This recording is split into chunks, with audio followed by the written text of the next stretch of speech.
a novel virus. Cuando un virus nuevo emerja de los animales, no poseeremos una inmunidad natural. Nuestro sistema no tendrá los medios para combatir la infección. As we've seen various flu scares, we haven't had a super good response. And it's pretty surprising how little preparedness there is for it. Fortunately, there's some amazing people who dedicate their life to this.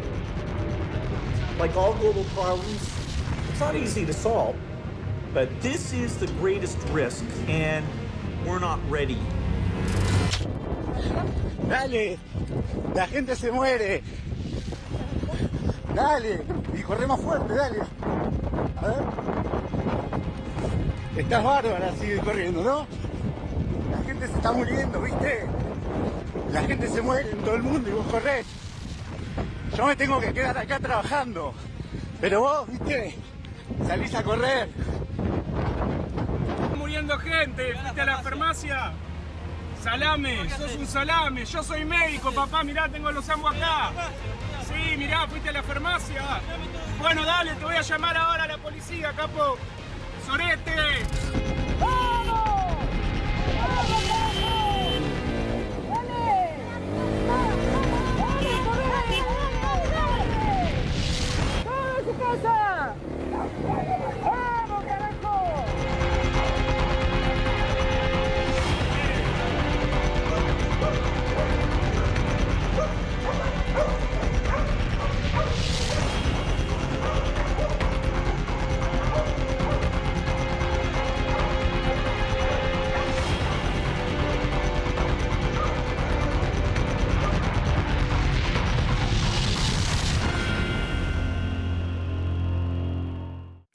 Algún día la cuarentena va a terminar.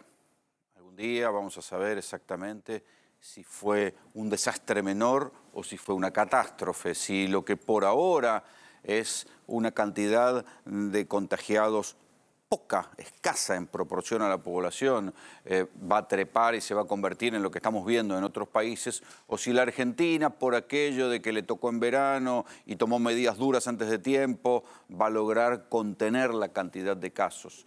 Pero si uno mira lo que se está preparando alrededor, bueno, las imágenes son inquietantes. Basta con ver esos inmensos polideportivos que se están acondicionando para aislar masivamente a los que tengan coronavirus antes de que entren a las terapias intensivas. Si uno escucha hoy al gobernador de provincia de Buenos Aires, Axel Kicillof, contar el acuerdo que hicieron con Hugo Moyano para acelerar la habilitación de un sanatorio, para tener 330 camas más de terapia intensiva, dice, bueno, se están preparando para algo realmente grave. Si uno ve la superficie que han destinado en zona norte todos los intendentes para compartir en Tigre un inmenso lugar con camas y camas y camas, casi calcado de lo que está pasando en Madrid, donde se ha destinado el centro de exposiciones como inmenso lugar para retener y que estén aislados y no contagien los que tengan los primeros síntomas de coronavirus, la verdad que es inquietante. Cuando uno se entera que en la ciudad de Buenos Aires hay cantidad de hoteles que están vacíos porque no hay turistas, pero están tomados para potenciales víctimas de coronavirus a las que haya que aislar, evidentemente el Estado argentino en su conjunto se está preparando para algo grave. Pero un día la epidemia va a pasar, la pandemia va a pasar. Se va a acabar, un día, algún día se va a acabar, en China ya se acabó, algún día se va a acabar. El problema es que en el camino no sabemos con quiénes va a acabar la epidemia. Este juego de palabras tiene que ver con lo sanitario y con lo económico. Un día la epidemia va a acabar, va a haber matado una cantidad de gente, no sabemos cuánto.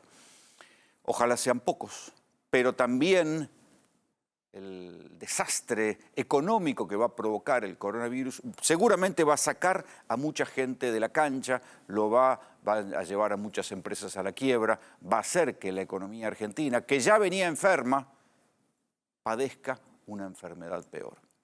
Y esto también hay que contarlo porque hay que estar atento y ver exactamente qué es lo que está haciendo el gobierno y cómo va a salir de la cuarentena. Algún día la epidemia se va a acabar, algún día vamos a salir de la cuarentena, pero ¿cómo vamos a salir de la cuarentena? ¿En qué estado va a quedar la Argentina económica? No digo ya la Argentina desde el punto de vista sanitario, la Argentina económica, ¿cómo va a quedar? Y esto es lo que quiero detenernos y empezar a analizar esta noche sin hacer ni terrorismo, ni locura. Digo, empezar a pensar cómo se sale de esto. Porque la Argentina entró a la crisis del coronavirus en el peor de los escenarios, casi le diría, después de Venezuela, en uno de los peores escenarios mundiales.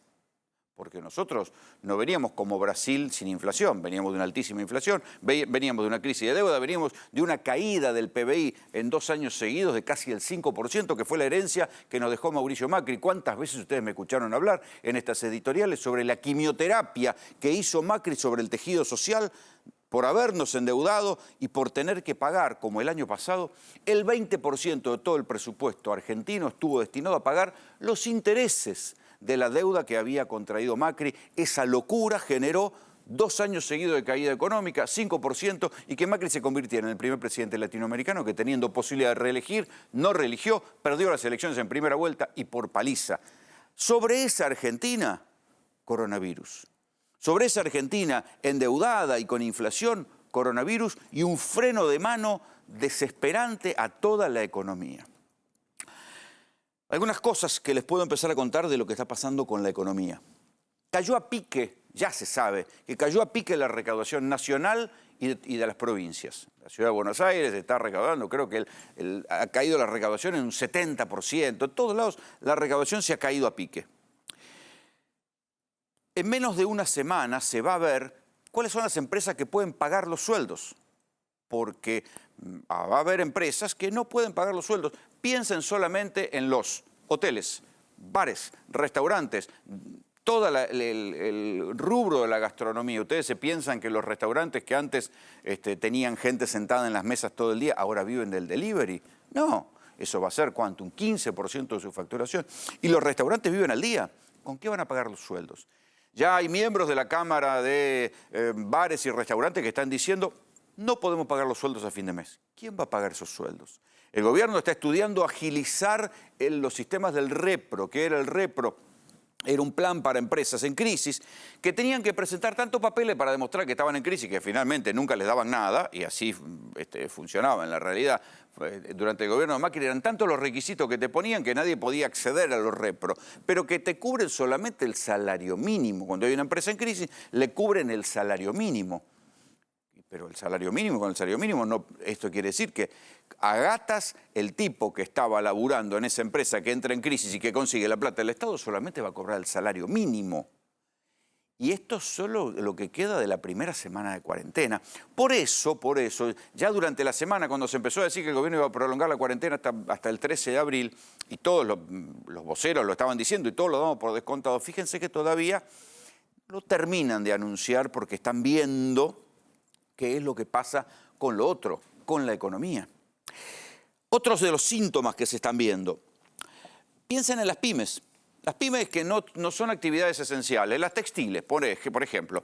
Las textiles, cuando se enteraron que el gobierno de Alberto Fernández iba a cerrar la importación de prendas, algunos empezaron a tomar personal y a fabricar más para la temporada que venía. ¿A quién le venden una ropa hoy? ¿A quién le venden un abrigo? ¿A quién le venden un pantalón hoy si está todo cerrado?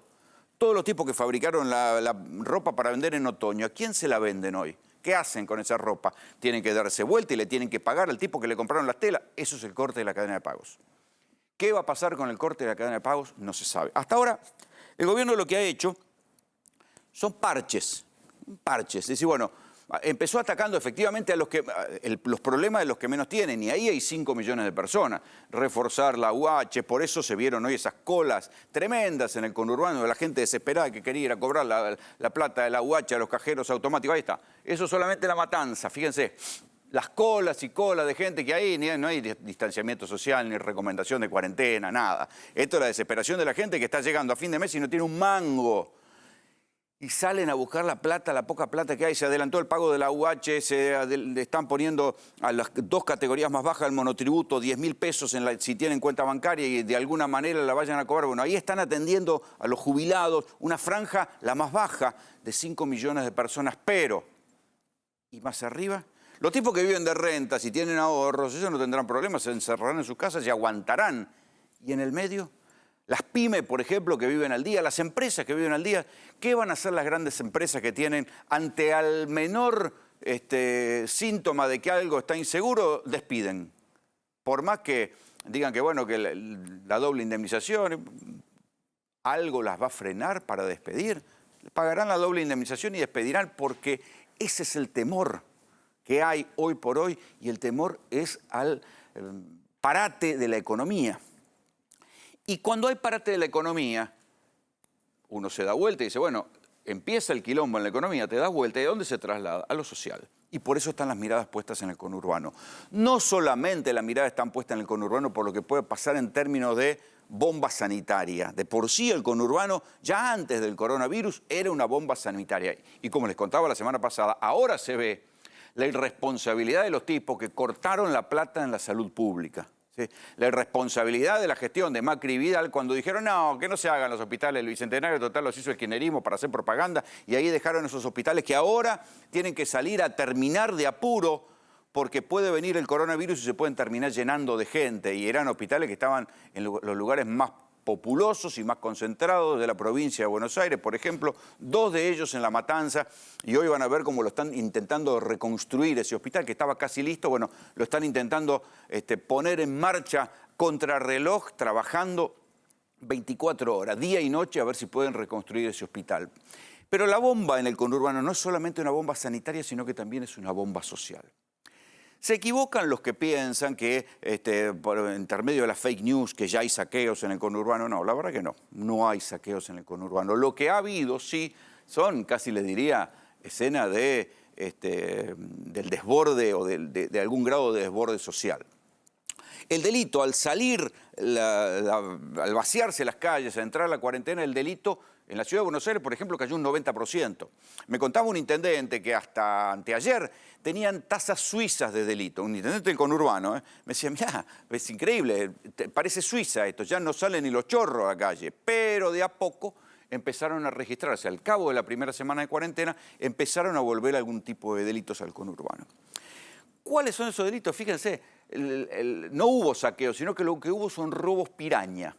No de comida, sino de alcohol, y no de alcohol en gel precisamente, ¿no? De lo que iban a robar era escabio, ¿no? Hubo alrededor de 50 de estos episodios. Muchachos que se juntan, que van a un kiosco, le patean la reja, se la rompen, entran, le roban el alcohol y se van. Ha habido 50 en todo el conurbano, en diferentes partidos, lo cual con la inmensidad del conurbano casi les diría que es nada. ¿Qué otro tipo de delito hubo en estos días donde el delito cayó, insisto, cayó dramáticamente? Pero hay algunas cosas a las que le están prestando atención porque, claro, hasta el delito mutó en estas circunstancias, salvo el robo, digamos, ese sí, ese es un robo de otra categoría, de los muchachos que fueron y se llevaron una camioneta con 100.000 barbijos en Villa Martelli. Eso es planificado, hay que ver si no tuvo un cierto grado de zona liberada, en fin. Pero el delito social, ¿en qué se está manifestando hoy? Roban a la gente que va a comprar comida. O sea, lo ven venir, que van con plata o que salen con comida y le bolsiquean la comida, se la roban. Es un tipo de delito social.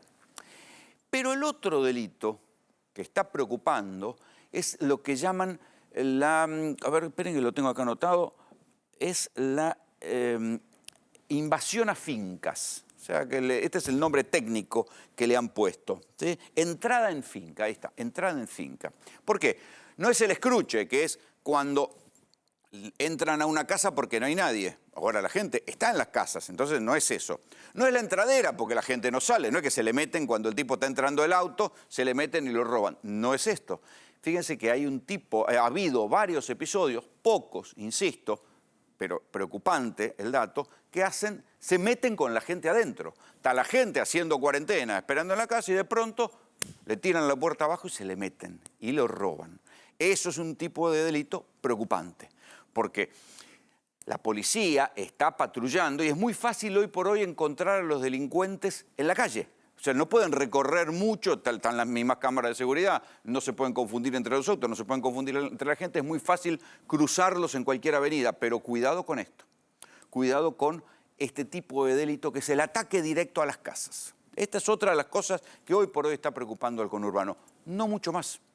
No están preocupados, el gobierno no está preocupado por la llegada de alimentos. De hecho, a los intendentes les sobran bolsones de alimentos para repartir. Si tienen preparado stock por si la cosa se complica, llegar con bolsones de alimentos a apagar el incendio. Que si la gente se queda sin guita porque se queda sin laburo, llegarán con bolsones de alimentos que incluso incluyen los productos de limpieza necesarios para el coronavirus y hasta el papel higiénico.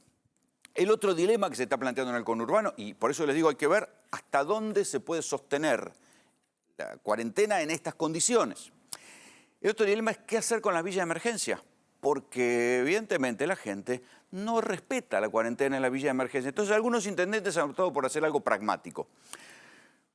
Hacen como un periplo de la villa de emergencia, entonces patrullan el borde de la villa y mandan a la gente para adentro. Lo que suceda dentro de la villa, ya ahí ni se meten a mandar a la gente para adentro porque saben que es tal el estado de hacinamiento en el que tienen que vivir, puertas adentro de la villa, y esto corre para Capital, para provincia de Buenos Aires, que no pueden exigirle a la gente que vaya y se meta dentro de la casa porque adentro de la casa solamente pueden juntarse a dormir. Es difícil convivir y estar, y casi les diría que si uno se contagia, termina contagiando a los otros porque el hacinamiento ya es malo para la bronquiolitis, ya es malo para cualquier virus respiratorio, imagínense para el coronavirus si el coronavirus llega. Tenemos la bendición de que todavía el coronavirus no entró. Si bien el parte de hoy ya dice que hay circulación comunitaria en Capital y Gran Buenos Aires, todavía no bajó a los sectores populares y ese es el temor, que cuando baje a los sectores populares genere una explosión de casos. Por ahora no sucedió, por ahora hace calor, el calor favorece, pero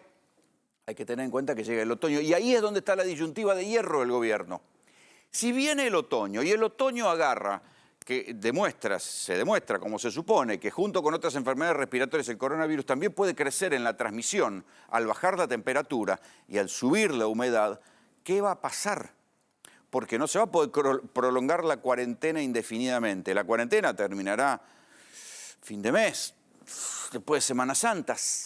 ¿Se puede seguir prolongando la cuarentena económicamente? No, hay que encontrar una salida para la cuarentena. Algunos países están buscando la salida de la cuarentena multiplicando los test, sabiendo quién transmite, quién está infectado de coronavirus y al que está infectado lo aíslan y listo. Y tratan de seguir con la actividad económica para que no se frene. Esto es lo que hace Corea, lo que hace Alemania.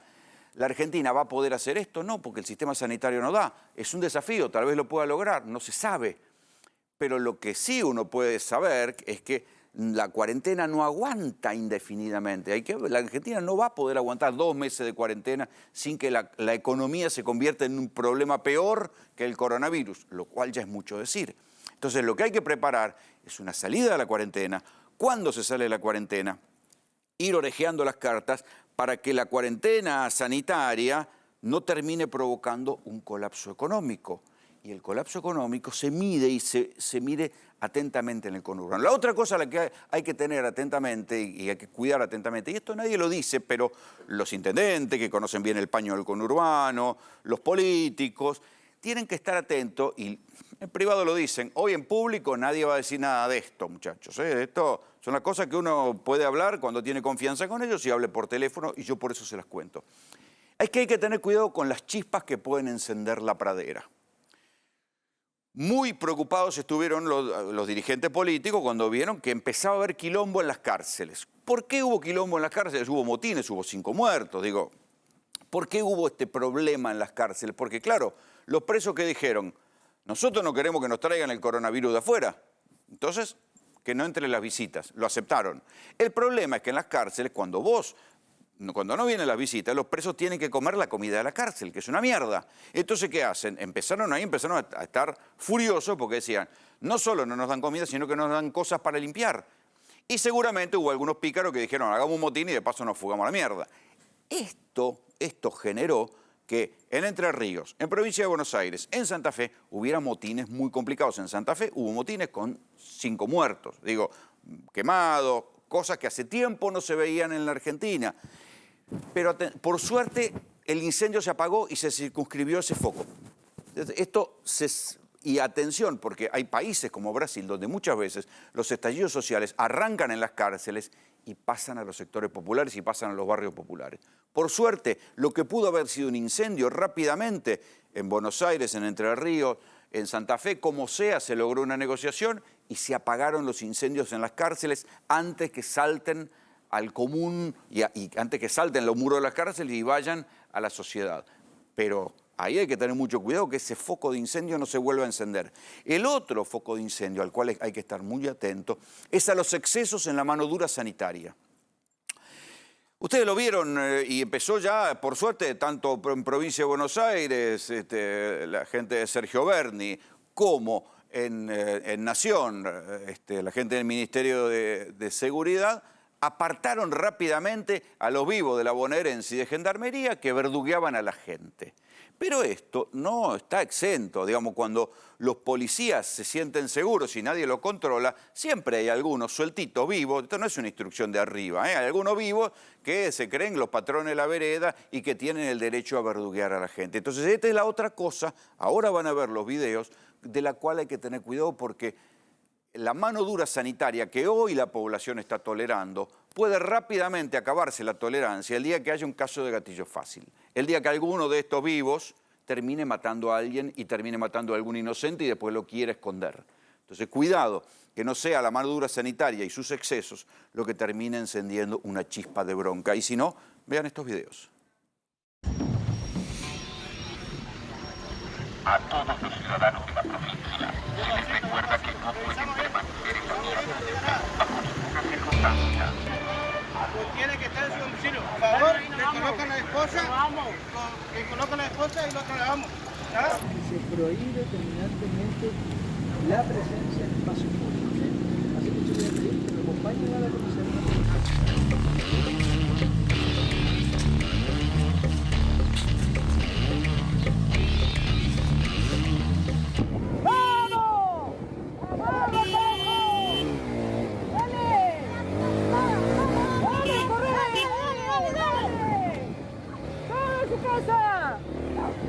¡Vamos, carajo! ¡Adentro! ¡Usted también se queda todos adentro! ¡Todos adentro! ¡Vamos! ¡Cuarentena! ¡Es una cuarentena! ¡Esto no vacaciones! ¡Vamos, vamos! ¿Qué tiene que ver con me da miedo como ahí. ¿Qué por ahí?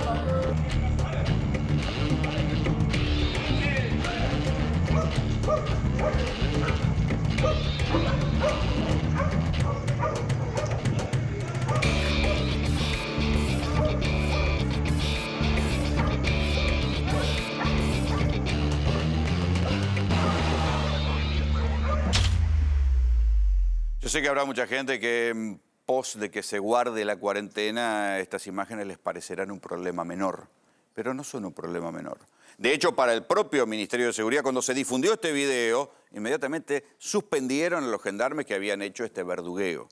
Porque cuando se arranca por este verdugueo, después termina en cosas peores. Y de esto ya tenemos mucha experiencia en la Argentina. De policías de gatillo fácil, de muchachos que tienen un uniforme se creen que pueden verduguear a cualquiera, que están por encima de cualquiera, que pueden maltratar a cualquiera. Es verdad que hay muchos que se pasan de listo, y también tenemos una antología de los irresponsables de la semana, pero que sean irresponsables no quiere decir que un uniformado en la calle tenga el derecho de verduguearlos. Atención con esto. Atención con esto. Véanlo de vuelta el video y piensen si a ustedes o cualquiera de sus hijos o familiares les gustaría que les pase esto. A todos los ciudadanos de la provincia, les recuerda